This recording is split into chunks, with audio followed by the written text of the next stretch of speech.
Good place, good environment and location. Standard hotel for better or worse.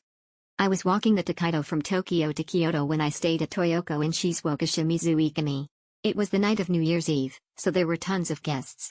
Check-in was slow because of this, and there were only 3 staff to accommodate everyone checking in. I think I had to wait about 15 minutes to get checked in. The staff were friendly, though, and the check-in process was painless. The location of the hotel was right off the Kaido, and located close to a station, restaurants and convenience stores, so it was perfect for me. I didn't have a lot of options of where to stay, and being a long-distance walker, I do have to say that I wish Toyokoans offered public bathing areas. Nearly all the routines I've stayed at have them, and nothing in this area, near the Tokaido, offered reasonable rates for a room with a bath, bigger than a bathtub, which is acceptable, but not my first choice. But a hearty breakfast was included, and the rooms were clean, comfortable, seemed new.